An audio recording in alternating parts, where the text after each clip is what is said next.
Olá, amigo ligado na programação da TVT e você que nos assiste por um dos nossos distribuidores ou pela internet. Estamos começando mais um programa Brasil Consciência, uma realização do Sindicato Nacional dos Servidores Públicos Federais na área de ciência e tecnologia do setor aeroespacial. E no programa de hoje você vai ver. E o Brasil está presente na nova aventura da humanidade pelo espaço. Confira as pesquisas do país que estarão no primeiro ciclo de trabalho do telescópio James Webb. O descaso do governo federal com o INPE continua produzindo estragos. Depois de amargar o pior orçamento da história em 2021, o Instituto se transformou em aeroporto para a fuga de cérebros. Até pesquisadores experientes estão pensando em abandonar o barco. Conheça uma solução diferente que pode ser usada pela humanidade para tentar conter o aquecimento global. Tudo isso e muito mais nesta edição do Brasil Consciência. Você que acompanha o Brasil Consciência sabe que há 2 semanas nós fizemos um programa dedicado ao telescópio James Webb. Mas um detalhe passou despercebido naquela edição e a gente agradece ao nosso telespectador Adailton Gonçalves que nos avisou deste erro. Nós deixamos de mencionar a participação brasileira logo no lançamento.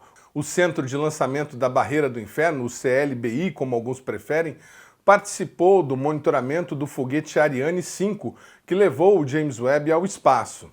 Atualmente existem 5 estações de telemetria envolvidas no rastreamento de lançamentos equatoriais. E a estação brasileira, que fica a 12 quilômetros da cidade de Natal, tem um papel indispensável para poder acompanhar foguetes que ainda estão em fase de propulsão. Aí a imagem resgatada da transmissão ao vivo da NASA com a telemetria sendo feita no Brasil, lá de Natal. Segundo declaração da tecnologista Maria Gorete Dantas, do CLBI, reproduzida pela página da Agência Espacial Brasileira, o CLBI já teria participado de outros lançamentos históricos, mas a missão do James Webb deixou uma sensação do nascimento inusitado de uma criança espacial entregue ao conhecimento científico. E por falar em participação brasileira no James Webb, vamos conhecer agora as pesquisas do país que foram selecionadas entre as 266 que vão fazer parte do primeiro ciclo de trabalho com o novo telescópio. As pesquisas do país competiram com 1.172 propostas que foram enviadas do mundo todo para fazer parte desse ciclo. Confira quais serão elas. O primeiro trabalho é liderado pelo Dr. Roderick Ovezier, do Observatório Nacional do Rio de Janeiro, e tem a participação da aluna de mestrado Catarina Aidar, da USP de São Paulo. E o meu trabalho de mestrado agora é com a classificação de núcleos de galáxias, de acordo com as principais fontes de energia dessas regiões centrais das galáxias. Então, no núcleo das galáxias desenvolvidas, a gente encontra basicamente 3 ingredientes, que é um buraco negro supermassivo central, estrelas e gás. As estrelas, a gente já sabe um pouco mais do senso comum, elas possuem um brilho que, então, a emissão de energia delas, a gente consegue perceber, por exemplo, na forma de luz e calor. Já os buracos negros, como foi comentado aqui, quando eles estão capturando matéria, eles vão induzir a liberação de energia por parte dessa matéria que está prestes a cair lá dentro e nunca mais ser vista por nós. Então, o gás que está permeando esse núcleo, ele pode ser excitado por essas 2 fontes diferentes, que são a atividade do buraco negro e ou o brilho das estrelas. Então, dessa forma, o gás ele vai emitir uma luz com cores que são específicas. Essas cores específicas, elas vão corresponder a transições atômicas que estão acontecendo dentro desse gás. Então, se a gente pegasse a luz desse gás e passasse por um prisma para gerar um arco-íris, que é basicamente a ideia por trás da espectroscopia, a gente ia ver que algumas cores, por exemplo, alguns tons de vermelho desse arco-íris, iam estar mais fortes do que as outras cores, porque essas luzes foram emitidas por esse gás que estava sendo excitado. Então, a gente usa uma comparação das intensidades dessas cores específicas, que no estudo da espectroscopia a gente chama de razões de linhas de emissão, para conseguir distinguir se em cada núcleo de galáxia que a gente está analisando, a principal fonte de ionização é um buraco negro ativo ou uma população estelar. Então, aqui nesse gráfico que vocês estão vendo, isso aqui é um diagrama diagnóstico, que é das ferramentas mais utilizadas por astrônomos para a gente conseguir diferenciar os tipos de núcleo de galáxia. Então, aqui em verde e vermelho seriam os objetos que estão sendo ionizados por buracos negros, e em azul são os objetos que estão sendo ionizados por formação estelar. Ok, mas essas linhas de emissão que eu estou mostrando aqui, os eixos dos elementos químicos, elas, na verdade, estão nos comprimentos de onda que são do óptico. Então, se a gente está falando de um telescópio que funciona no infravermelho, como é que é relevante para a gente usar essa ferramenta do óptico para conseguir estudar os objetos? Bom, no caso do projeto meu e do Roderick, quer dizer, na verdade do Roderick, eu estou ali de gaiato, pode continuar no outro slide, por favor, ainda. A luz que vai chegar dos objetos, assim, eu fiz esse araminho aqui, espero que vocês estejam conseguindo ver. Pense que isso aqui é a luz que foi emitida, então, sei lá, eu emiti uma luz meio azulzinha. Uma vez que o espaço-tempo está em expansão, porque o universo todo está em expansão, como a velocidade da luz é constante, uma luz que foi emitida muito distante vai demorar muito tempo para chegar até aqui. E nesse tempo que ela demora para chegar aqui, ela vai sofrer os efeitos dessa expansão do espaço-tempo, então ela vai esticar junto. E isso, em termos de luz, significa que a luz que era mais azul, por exemplo, vai ficar mais vermelha. Então, nesse caso que a gente estava falando de linhas que eram no óptico, essas linhas vão cair no intervalo do infravermelho. Agora, se puder mostrar aquele outro slide com algumas das imagens que foram na nossa proposta de pedido de tempo. Obrigada. Então, aqui a gente está vendo, esse aqui é a outra, por favor, desculpa. Tem o instrumento que é o que a gente estava falando agora há pouco, né, o NIRSPEC. Então, esse é um instrumento que vai permitir que a gente, olhando uma imagem toda da galáxia, cada pixelzinho a gente vai conseguir a informação do espectro dela. Então, a gente vai conseguir remontar uma imagem do que está acontecendo naquela galáxia. Então, aqui vocês veem a foto do que a gente vai observar no campo, né? E esse quadriculadinho azul é exatamente o que a gente vai observar. Essa é uma das radiogaláxias, são duas, que a gente vai observar. E aí, aqui, então, nessa imagem que tem parece que um globo mais azul e o centro mais energético, né? Mais amarelo e vermelho, vocês percebam que puxando de cada um dos quadradinhos, a gente vai ter um tipo de espectro, ou seja, um tipo de luz diferente. Então, isso vai dar informações sobre como que é, por exemplo, a distribuição da densidade desse objeto, do grau de ionização de cada região, da metalicidade. Além disso, a gente vai poder estudar melhor a morfologia, ou seja, o formato da galáxia, e vamos poder também estudar algumas propriedades do buraco negro supermassivo central que está dentro delas, como, por exemplo, tentar determinar a massa desse buraco negro e o tamanho dele, se ele está induzindo esses ventos e outflows e outras coisas. E eu acho que o mais interessante é a parte que a gente não sabe ainda o que mais que a gente pode encontrar na hora que a gente apontar com esse telescópio de tão alta qualidade para um objeto tão distante, né?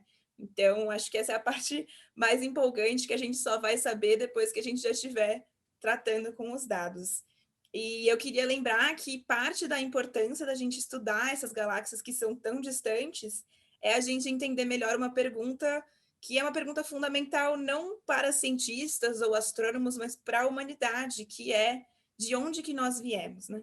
Quando a gente estuda o passado do universo, os objetos mais jovens, né, com um outro período de atividade do universo de maneira geral, a gente consegue compreender melhor como que esse universo se originou e como que ele foi evoluindo para que a gente tenha eventualmente chegado aqui nesse pontinho do espaço-tempo.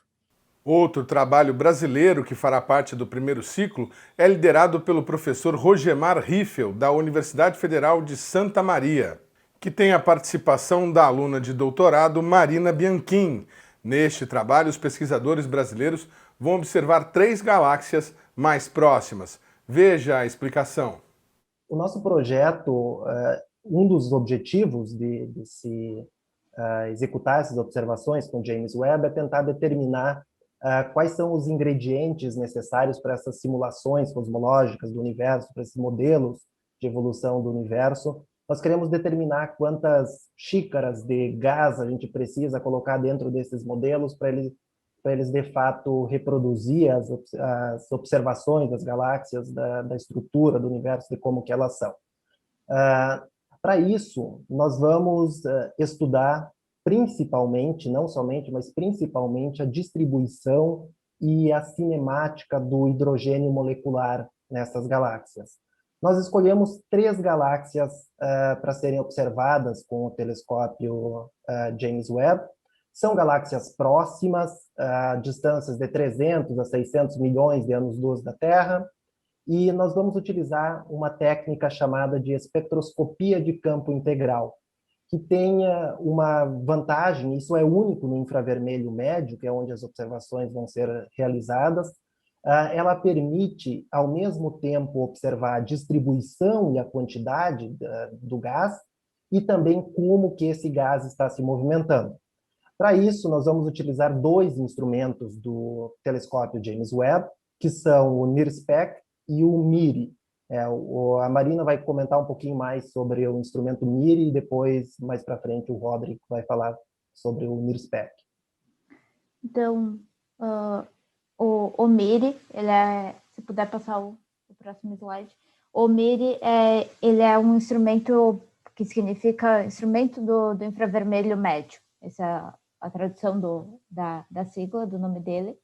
E ele vai operar até comprimentos de onda de 29 micrômetros, que é comprimento de onda muito maior do que qualquer observação com o Hubble já foi feita. E esse instrumento ele tem a vantagem de que, e é o diferencial, dele operar em vários modos, o modo de imageamento, o modo de espectroscopia e o modo de espectroscopia de campo integral, que é o que a gente vai utilizar, no qual a gente vai conseguir mapear diferentes áreas das galáxias, como está na figura. Mas o especial dele é que o infravermelho próximo é um comprimento de onda, é uma região do espectro eletromagnético que é absorvido pela atmosfera. E a gente não tem como realizar observações com telescópios terrestres. Então, somente com telescópios espaciais isso pode ser feito, e espectroscopia de campo integral no infravermelho médio é a primeira vez que vai ser feita, porque o instrumento anterior, que era o Spitzer, não tinha esse tipo de instrumento, tinha só espectroscopia e imageamento das galáxias. Rosemar?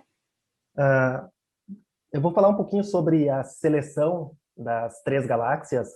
Nós escolhemos com bastante cuidado as galáxias que nós iremos observar.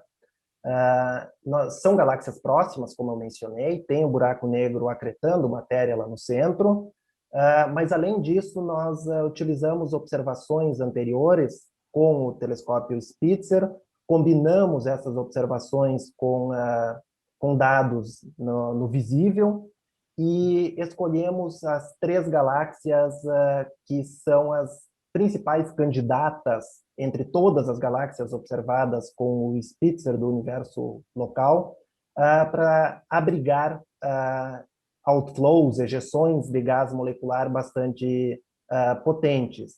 Essas galáxias elas foram observadas com o Spitzer no modo de espectroscopia e também no visível com o mesmo tipo de instrumento. Isso permitiu a gente selecionar, utilizar indicadores de choques e de eventos no visível e, ao mesmo tempo, identificar qual que é a quantidade de hidrogênio molecular na região no centro dessas galáxias. E nós acabamos escolhendo as 3 galáxias que são núcleos ativos e as 3 possuem uma grande probabilidade de ter essas ejeções de matéria, esses outflows poderosos a partir dos seus centros, capazes de afetar de fato a formação estelar nas galáxias hospedeiras. Então, essas galáxias que a gente selecionou, como o Rogemar já disse, elas provavelmente têm esses outflows de gás molecular, essas ejeções de gás molecular potentes, e a gente vai observar isso em duas fases distintas. Uma que é a fase quente, que o gás tem temperatura em torno de 1.000 a 2.000 kelvins, no infravermelho próximo, e a outra que é a fase morna, que daí sim é no infravermelho médio, com o MIRI, que vai chegar a comprimentos de onda de 29 micrômetros, como eu já comentei antes. E a gente vai escolher esses dois tipos de observação para poder mapear esse gás e entender quais que são as propriedades físicas dele, o que está realizar medidas e obter números que quantifiquem esse fenômeno do gás sendo ejetado da região central das galáxias. A Thaisa mencionou na fala dela também que o feedback dos núcleos ativos de galáxias, esses ventos e a radiação, ela é mais importante em núcleos ativos mais luminosos, como os quasares, que estão localizados mais distantes. Então, por que observar galáxias mais próximas com núcleos ativos não tão poderosos? A vantagem de se observar galáxias próximas é o fato de que em galáxias próximas a gente consegue mais facilmente resolver esses outflows. A gente consegue detectar como que as nuvens de gás estão se movendo, a gente consegue determinar a geometria desses outflows. Enquanto que, mesmo que eles sejam menos potentes, a gente consegue olhar no detalhe o que está acontecendo na região central das galáxias. E, então, de certa forma, as duas propostas brasileiras elas são bem complementares. Uma foca em objetos próximos no detalhe, a outra em objetos mais poderosos. Obviamente, nós esperamos em detectar esses outflows, essas ejeções de gás molecular lá do centro. Esperamos determinar a geometria, como que se dá essa ejeção a partir do centro, determinar algumas propriedades dele, como, por exemplo, quanta matéria é ejetada por ano, quantas massas solares por ano, ou a potência desses outflows, e verificar se com isso é possível cessar ou influenciar a formação estelar nas galáxias hospedeiras. E tem mais uma coisa que a gente quer tentar detectar, que é como essa molécula sobrevive em ambiente tão hostil, um ambiente que pode chegar a velocidades de 1.000 km por segundo, 700, 800 mil km por segundo, mas ainda assim tem gás molecular lá, gás molecular é geralmente associado a regiões de formação estelar, uma nuvem de gás lá mais parada, mais quieta, mais fria, e aí a gente observa isso. Já tem observações, não o gás morno, mas o gás quente, a gente já detectou alguns casos de outflows de gás molecular, e a gente quer entender como essas moléculas estão se formando, se elas já saem do núcleo da galáxia junto com esse vento, ou se elas se formam dentro desse vento. E a nossa proposta, enfim, ela é mais uma pecinha que vai fornecer ingredientes nesses modelos de evolução cosmológica, como a Thaisa comentou antes, e vamos observar elas muito no detalhe para conseguir medir todas essas propriedades. O programa Brasil Consciência vai para um rápido intervalo e a gente volta já já. Instante só, não sai daí.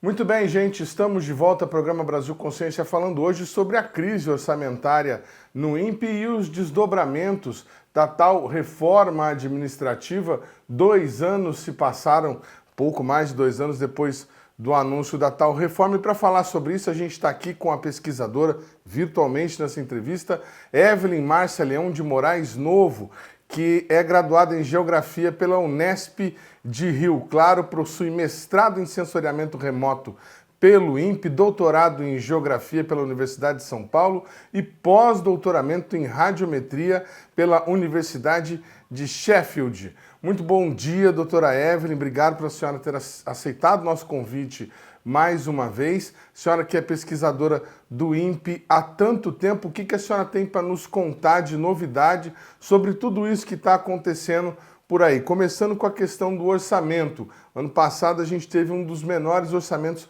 da história no Instituto. O que isso impactou na sua área? Bom dia. Bom dia. Da minha perspectiva, tomando como ponto de partida a minha área, que é a de observação da Terra, eu vejo que essas mudanças, esse estado de coisas que a gente tem observado em relação ao protagonismo do INPE, como o INPE tem sido, vamos dizer assim, perdido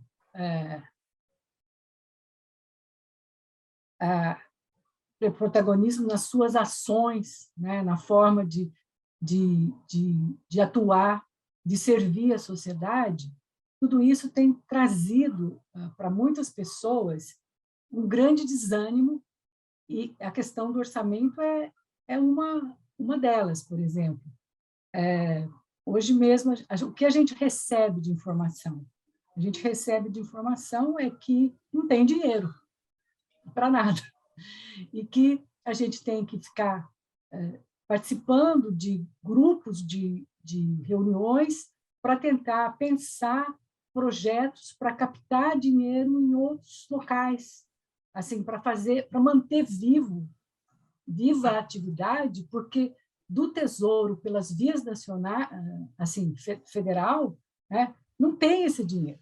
Então, a gente se envolve em projetos de colaboração internacional para conseguir recursos, para manter as atividades de pesquisa, né? Isso é muito difícil para manter as atividades de desenvolvimento tecnológico na área espacial.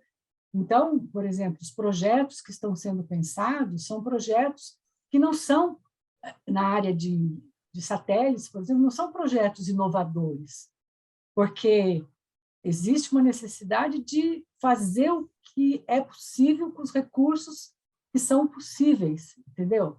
Então, tudo isso traz um grande desânimo para o INPE. Quer dizer, se você pensar que o orçamento do INPE ele teve uma queda de mais de 40% entre 2016 e 2021, você tem uma ideia do que é, vamos dizer assim, o estrago no humor das pessoas, porque sem os recursos, você não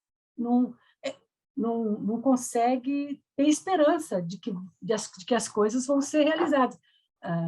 Por exemplo, essa semana mesmo, eu achei absolutamente desanimador. O diretor do INPE ele tem um programa, toda semana ele faz um pequeno vídeo das novidades para a semana, das conquistas da semana. E aí ele diz, nessa semana, que vai haver um programa, o programa PCI, que o PCI é um programa do INPE de bolsas para, vamos dizer assim, capacitar e fomentar pessoas com potencial de trabalhar nos projetos de desenvolvimento científico e tecnológico, pessoas essas que, eventualmente, na abertura de um concurso, já terão sido capacitadas, já terão sido formadas, já terá havido uma troca de conhecimento entre o corpo do INPE, os funcionários do INPE, e essa nova geração de pesquisadores que foram formados e que estão até hoje desempregados porque não houve concurso nessa área, entendeu? Bom, esse programa vem sido destruído em termos de condições. O ano passado teve aquele problema de os bolsistas ficarem sem recursos, e esse ano, pela notícia que o diretor dá, ele tem assegurado, até, deixa eu só anotar, porque minha memória é muito pouca, mas ele tem 28 mil reais assegurados no programa para os próximos 3 meses, o que representa 28 mil. É claro que ele vai estar brigando, tentando buscar mais recursos, entendeu? Mas essas bolsas, elas são dadas pelo CNPq. O CNPq 28 mil dá para separa. pagar o quê? 7 pesquisadores iniciantes? Por 3 meses? Por 3 meses. No máximo. Quer dizer, isso dá um... O que significa? Com uma notícia dessa, essas pessoas, elas já vão se desistir, elas vão ter que ir buscar. O ano passado teve uma grande debandada de pessoas que foram procurar abrigo em outro lugar, desistiram de esperar no INPE. Uma coisa importante que aconteceu essa semana passada também foi uma discussão da direção com os coordenadores gerais e com a coordenação da COEP, de Ensino, Pesquisa e Extensão, para definir o primeiro dos balanços que nós vamos fazer no portfólio de projetos, que trata especificamente da distribuição dos recursos PCI. Nós ainda não recebemos o recurso total, recebemos quase todo o recurso que nós precisamos para os próximos 3 meses, a menos de 28 mil reais por mês, e aproveitamos essa discussão que nós tivemos para definir um balanço de como devem ficar a distribuição dos recursos dentro das áreas. Nesse aspecto, eu tenho ficado assim muito melancólica, muito triste, porque de ver que, por exemplo, eu entrei no INPE no momento de ascensão do INPE. O INPE era assim, o INPE não parava dia e noite. Se você chegasse 10 horas da noite, as luzes dos prédios estavam acesas, porque havia assim uma vibração, uma certa ideia de que você tinha uma missão a cumprir, que era o engrandecimento do INPE e o engrandecimento da pesquisa nacional. O Dr. Mendonça era um cara assim, fora do seu tempo, um visionário, né? E ele dava essa visão para a gente, né? Então, o que você vê hoje? Você não vê nada, você não vê, você tem assim, é como se fosse o ocaso do mundo.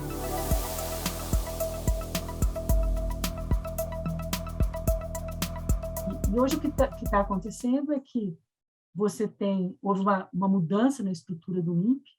A meu ver, foi uma mudança que não ajudou, porque criou-se um grande número de posições, né? Juntaram-se algumas áreas de forma a reduzir DAS, número de DAS, e aí você tem várias pessoas que têm caixinhas de poder para áreas, vamos dizer assim, que foram consideradas estratégicas, né? E que, né, embaixo dessas caixinhas você tem conjuntos vazios, você não tem pessoas reais, você tem, vamos dizer assim, é como se essas caixinhas requisitassem recursos de várias outras, de pessoas que estão assim na base, né? Os peões, né? Que são peões, que ficam participando de reuniões, dando uma contribuição aqui no projeto, mas não de forma orgânica, certo?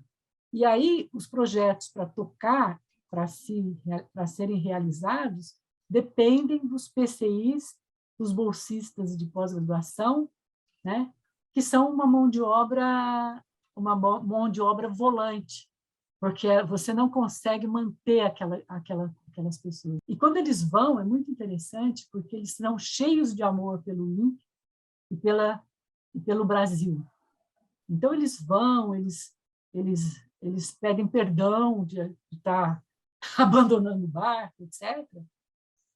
Mas é a vida que eu não tenho nada melhor para oferecer para eles.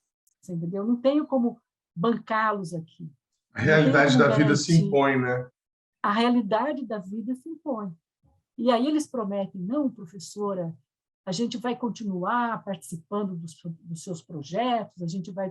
Mas, lentamente, eles vão ficando cada vez envolvidos com as pesquisas que eles têm que fazer, e cada vez mais a gente não consegue que eles venham. Às vezes você consegue que eles participem de uma banca, certo? Quando eles já têm o doutorado, ou que eles participem de uma orientação quando eles já estão numa universidade e podem... E aí são essas pessoas com quem a gente colabora e vai entrando em novos projetos de colaboração internacional para conseguir algum aporte de recursos para tocar o barco, para conseguir botar um projeto agora na FAPESP, que é a única fonte assim forte de recursos, certo? Mas, ainda assim, isso, de certa forma, é mal visto pelo sistema, pela nova ordem do INPE. Por quê? Porque, para que a gente possa estar na grade de financiamento do Tesouro, certo? A gente tem que percorrer um caminho de burocracia tão grande interno que, se a gente fosse tentar percorrer para ser validado como um projeto de interesse da estrutura, você teria que, por exemplo, eu teria que gastar muito tempo que eu não tenho, que é para trabalhar nos meus projetos, para participar daquelas iniciativas internas do INPE, em que me chamam para participar, para dar ideias, para estudar problemas, etc., cumprindo a minha missão de pesquisadora. Então, vou dizer para você, eu estou exausta, você entende?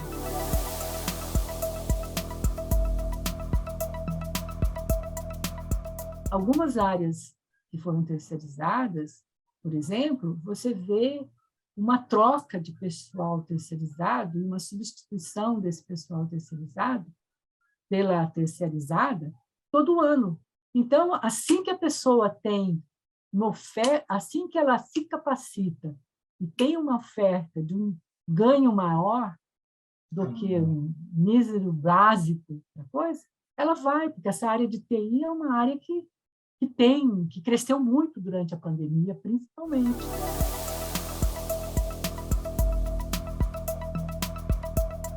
Porque o grande problema é o seguinte: há 2 anos atrás, as pessoas, vamos dizer assim, brigavam. As pessoas iam para reuniões com a faca nos dentes. Hoje, talvez elas nem participem mais das reuniões, elas nem se interessem mais. Elas jogaram a toalha. Então, por exemplo, uma coisa que aconteceu é que teve uma convocação para as pessoas se candidatarem a fazer parte da Comissão de Saúde do INPE. Foi prorrogado até 16 de fevereiro inscrições, porque ninguém se inscreveu. Você percebe? Temos eleição para a Comissão Interna da Saúde do Servidor, absolutamente relevante, especialmente nessa época. A data é para o dia 17 de fevereiro, mas é importante que a comunidade se envolva nesse processo, candidate-se. Vamos juntos melhorar a saúde e a prevenção, para a prevenção da saúde do nosso servidor. Eu estou no INPE, acredite se quiser, desde o governo Médici. Veja bem. Desde a ditadura. Desde a ditadura. E mesmo na ditadura, o INPE, como tinha um diretor que tinha um espírito de missão, ele ousou ser exonerado porque não concordou com a retirada de recursos de um projeto que era um projeto que ele tinha certeza que desapareceria se saísse do INPE e fosse, na época, ser tocado pelo Ministério da Educação. Era um projeto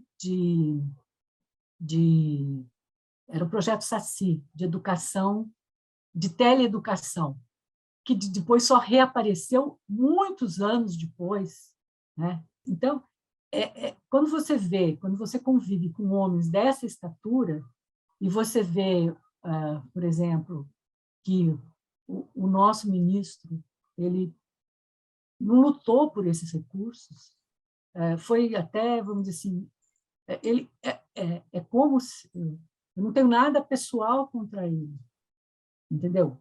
Mas eu acho que, como ministro da Ciência e Tecnologia, e em relação à sua posição no INPE, em relação ao INPE, assim, é um resultado assim frustrante, é uma grande decepção. Ele foi o primeiro ministro a ser indicado pelo novo governo, certo? Ele foi usado assim como uma peça de marketing do novo governo, entendeu? E aí, o que ele é hoje? Ele é um ministro assim que inexpressivo, né? Inexpressivo porque teve seus recursos retirados, né? E ele nem sabia. Então, essa alienação, né? Essa falta de garra que você tem em defesa da ciência e tecnologia e em defesa do INPE é que mais me deixa triste, né? Que isso eu não posso garantir, porque é uma informação que eu tenho assim de rádio peão, etc., né? Que não é do corredor, mas é do Zoom, das reuniões paralelas que a gente faz com colegas de várias áreas, da engenharia para algum projeto, da OTG para algum projeto, que está rodando assim uma ideia de que virão recursos para o INPE de emendas parlamentares, né? Aí eu lhe pergunto, como que será essa relação do INPE de que parlamentares virão essas emendas? Que emendas são essas, né? Qual a transparência de alocação de recursos dessas emendas? Talvez o diretor venha a público desmentir essa informação, dizer que não foi dito isso para ninguém, entendeu? Então, se ele desmentir, ótimo. Mas é essa a informação que tem meio que circulado nos bastidores, e aí a grande preocupação em relação a isso é quanto da alma do INPE ele vai ter que vender em troca desses recursos, certo? Qual que é o drama de Mefisto, né? Você vai ter que vender a sua alma, por que preço, para quem? Entendeu? Quais são as condições de contorno? Então, tudo isso, a falta de transparência, que é potencializada, eu não estou dizendo que existe má intenção, ou intenção não republicana, por parte da direção do INPE, por parte do Ministério, nem nada. Eu estou dizendo que essa é vamos dizer assim, a atmosfera que foi produzida pela pandemia, por essa estrutura que, vamos dizer assim, meio que espatifou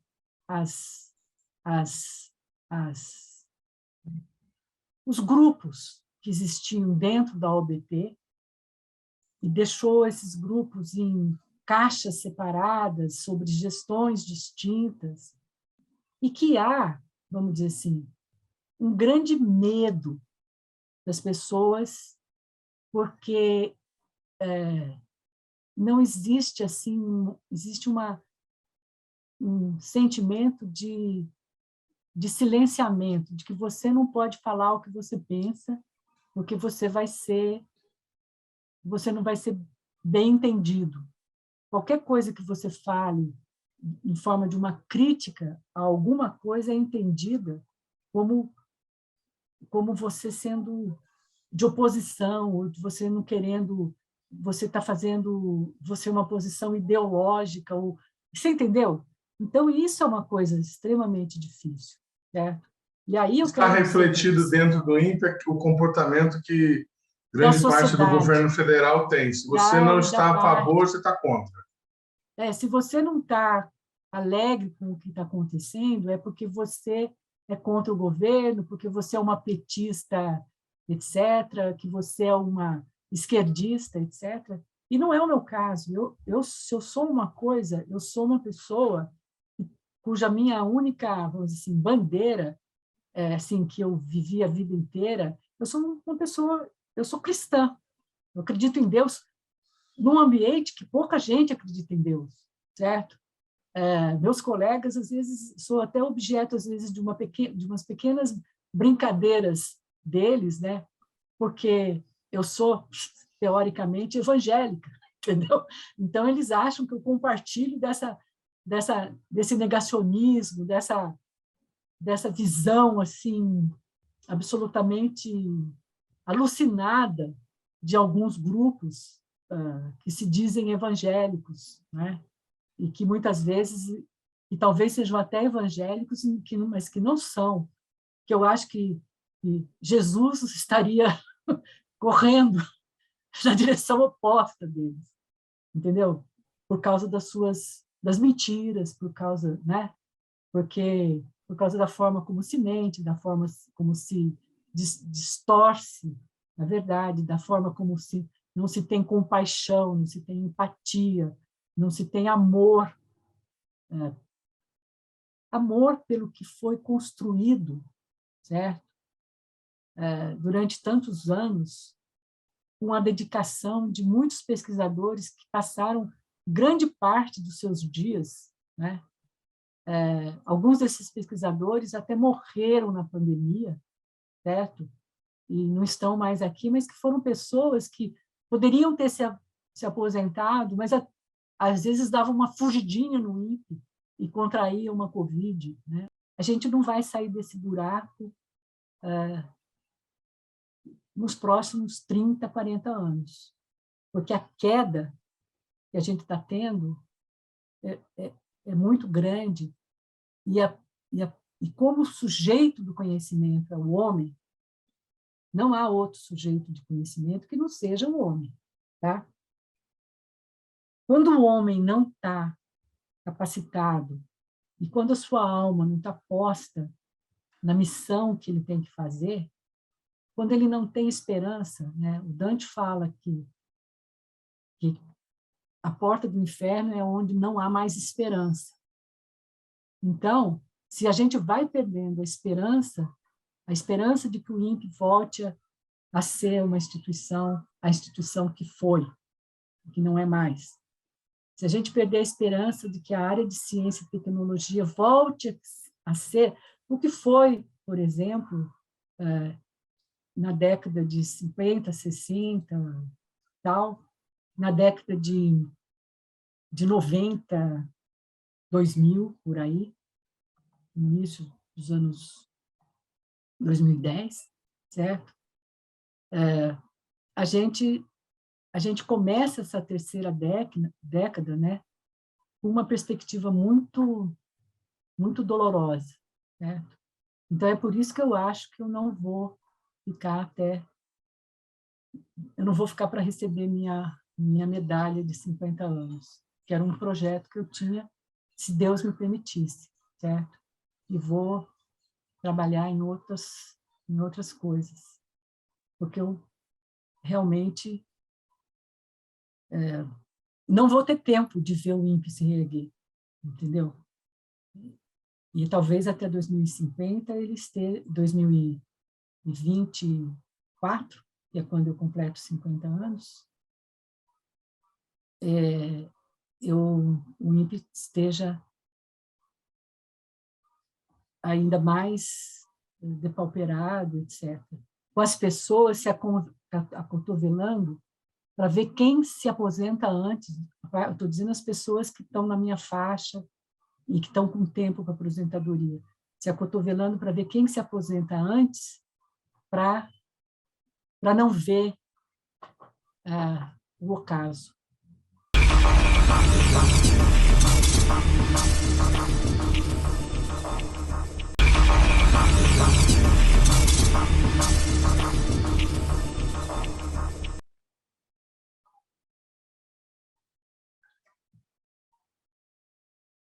Terceiro bloco, programa Brasil Consciência de volta, e nós seguimos falando sobre as questões climáticas, a mudança nas temperaturas, os eventos extremos e tudo que está acontecendo com o nosso planeta. E agora nós vamos ter uma visão diferente de uma solução que poderia ajudar na questão do aquecimento global. Para falar sobre isso, nós estamos aqui virtualmente com o José Nivaldo Rink, o ex-pesquisador do INPE, pesquisador aposentado, que estudou matemática lá na Universidade Regional de Blumenau e que está aqui com a gente hoje para apresentar essa visão que mostra uma solução um pouco, digamos, até inusitada, não é isso, José Nivaldo? Conta para a gente que solução é essa e qual que é o embasamento científico.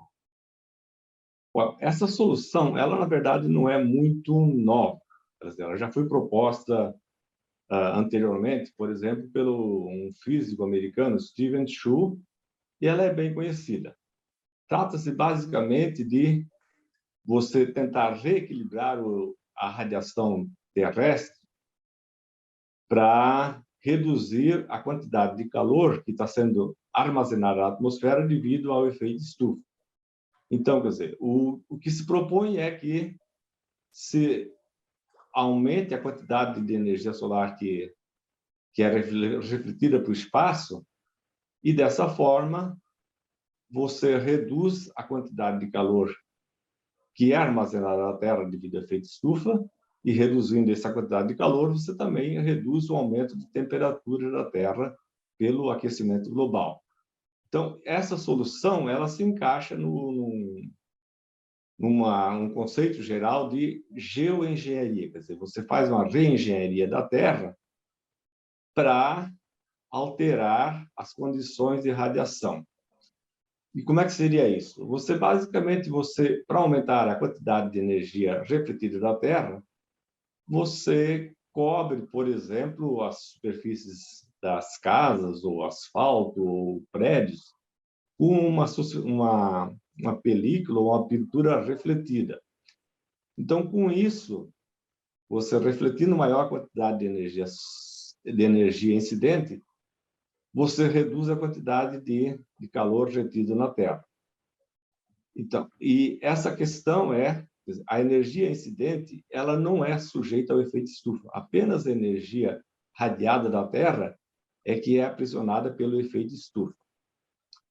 Então, basicamente é isso, quer dizer, você compensa o efeito estufa com uma redução da energia solar que é absorvida na Terra.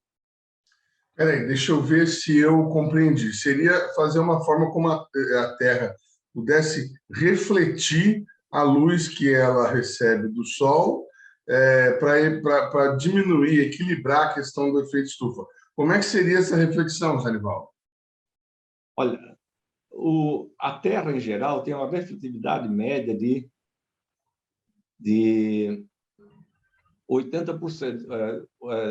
A absorção da energia solar que chega na Terra, 90% basicamente é absorvida e convertida em calor, e 10% é refletida de volta para o espaço. Se nós aumentarmos essa fração de energia que é refletida de 10% para 11% na média, nós conseguimos compensar todo o calor que é retido na Terra pelo efeito estufa. Então, naturalmente, quer dizer, aumentar a refletividade média da Terra completa é muito difícil, mas nós podemos aumentar substancialmente a refletividade nas áreas construídas, por exemplo, em vez de ser 10%, ela passa a ser 80%. Isso tem um efeito grande na média. Com isso, nós podemos aumentar a quantidade total de energia que é refletida e compensar toda aquela energia que é retida da Terra pelo efeito estufa. Não. Mas, Zé Nivaldo Rinck, explica para a gente uma coisa. O que seria usado para fazer essa reflexão? Como é que a gente conseguiria fazer reflexão em áreas urbanas? E a outra questão é, as áreas urbanas, apesar de serem grandiosas, como São Paulo, por exemplo, uma grande metrópole, elas são menores, pequenas em relação ao globo, às áreas de floresta, aos mares. Já existe uma conta que estabelece que se refletir a luz nos centros urbanos seria suficiente para mitigar o problema? Olha, uma estimativa que existe é que a área urbana do globo total é menos de 1% da superfície terrestre. Então, eu teria que aumentar, digamos, a refletividade nessa área e, em vez de, digamos, de multiplicar por 10. Então, em vez da refletividade nessa área ser 10% apenas, ela vai passar a ser 50% a 60%. Isso causa um aumento médio na refletividade suficiente para aumentar a média global de 10% para 11%. Esses são os cálculos que eu apresentei num trabalho que está disponível aí. E como é que você faria isso? Quer dizer, um telhado comum de cerâmica ou de cimento, ele absorve muita energia. Quer dizer, se eu pintar isso aí com uma tinta ou uma cobertura, uma película, quer dizer, é possível aumentar essa refletividade para 50%, 60%, 80%. Isso fisicamente não é caro e é tecnicamente possível. Quer dizer, então, eu vou ter uma cidade mais iluminada, quer dizer, vai ser mais clara. Mas como eu vou colocar isso basicamente nos telhados, quer dizer, ao nível da rua eu não vou ver muito isso. Quer dizer, vai ser menos do que você estar, por exemplo, andando numa cidade coberta de neve, que é muito mais iluminada. Quer dizer.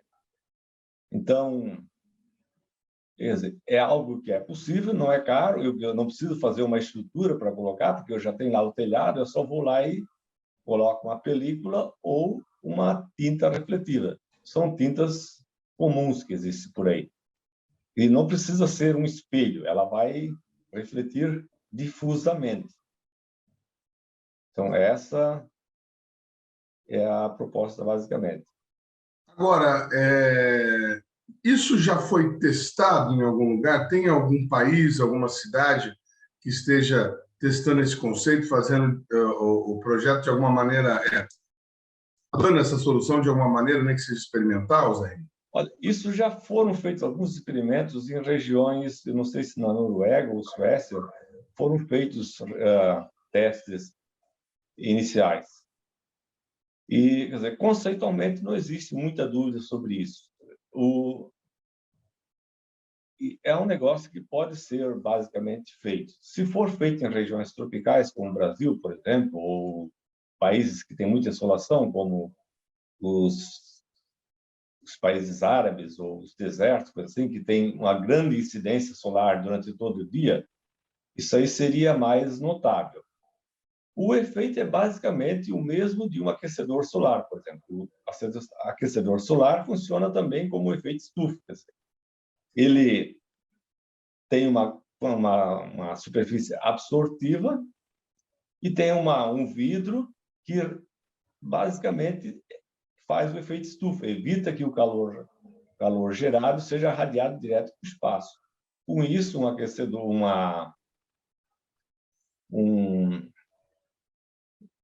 a superfície do aquecedor passa, em vez de ser 30 ou 40 graus, chega a 70, 80 graus. Nós queremos basicamente o inverso. Em vez de aumentar a retenção, nós queremos aumentar a quantidade de energia que é refletida de volta. Então, o efeito estufa é o mesmo, mas essa solução ela é um pouco oposta do aquecedor solar, que aumenta o efeito estufa, e a gente quer reduzir o efeito estufa da Terra. Então, esse é basicamente o que eu gosto.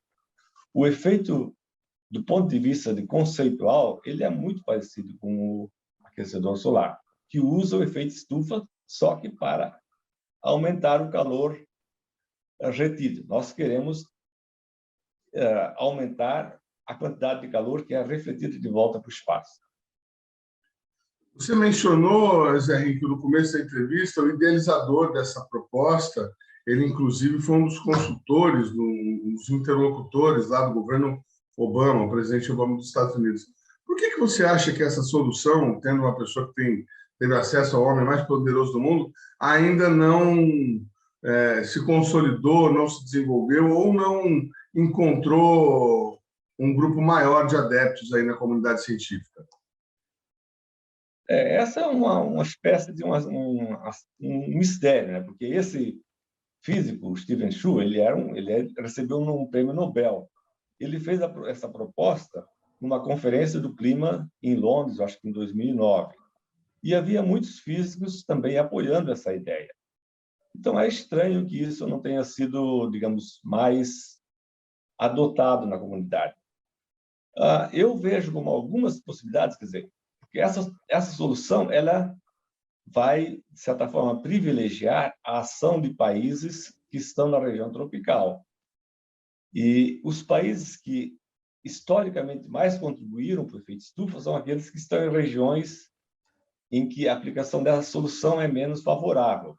Então, existe, eu acho que isso aí é minha, quer dizer, existe uma ideia na comunidade, digamos, associada a isso, de que nós devemos ter uma grande organização dividindo esse tipo de coisa, e, quer dizer, as pessoas muitas vezes buscam uma solução grandiosa que gere muitos recursos para os países que, digamos, de certa forma, contribuíram para o efeito. Então, uma solução desse tipo, ela iria beneficiar países da região tropical, são países que contribuíram menos para o efeito estufa e que iriam se habilitar a querer créditos para implantar a solução. Quer dizer, então, numa solução desse tipo, deveria haver uma transferência de recursos dos países das regiões mais frias ou mais temperadas, que têm menos condição de aplicar essa solução,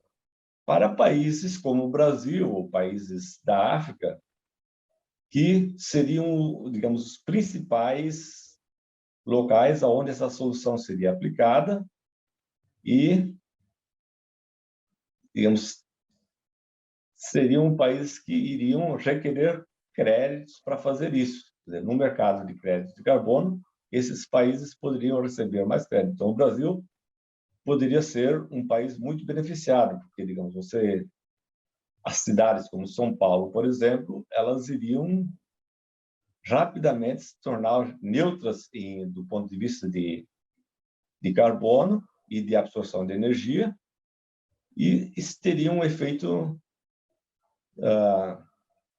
benéfico e deveria, então, receber créditos para estar compensando o aquecimento global. Então, eu acho que existe um componente político ali, que é essa solução não ser muito atrativa para os países dominantes do mundo hoje. Então, quer dizer que você acha que há um componente político na questão? Existe um componente político e existe uma certa, digamos, resistência da própria comunidade científica que trata disso, porque isso aí talvez tiraria um pouco do poder que eles têm nesses grandes comitês de negociar questões. Então, existe uma resistência da comunidade. Alguns argumentos são de que isso aí poderia ser usado de forma maléfica, quer dizer, então, países, alterar o clima global é um negócio que gera uma certa preocupação e é até certo ponto legítima, de que, quer dizer, alguns países poderiam tomar a iniciativa de alterar o clima global de uma forma que teria efeitos maléficos para outros. Então, essa é uma preocupação legítima, mas eu acho que ela é um pouco exacerbada. Quem quiser conhecer mais desse seu trabalho, você disse que ele está publicado, tem como passar algum link, alguma coisa dessa maneira?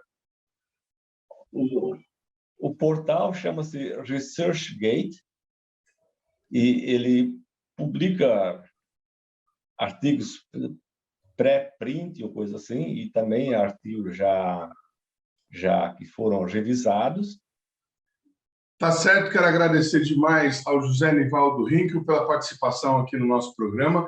A gente fica por aqui. Você que quiser assistir os demais programas produzidos pela rádio do CineCT deve acessar a nossa página no Facebook, que está aí para você na tela nesse momento. Você que quiser conferir os demais programas já produzidos pelo Brasil Consciência deve acessar o nosso canal no YouTube, que está aí para você na tela nesse momento também.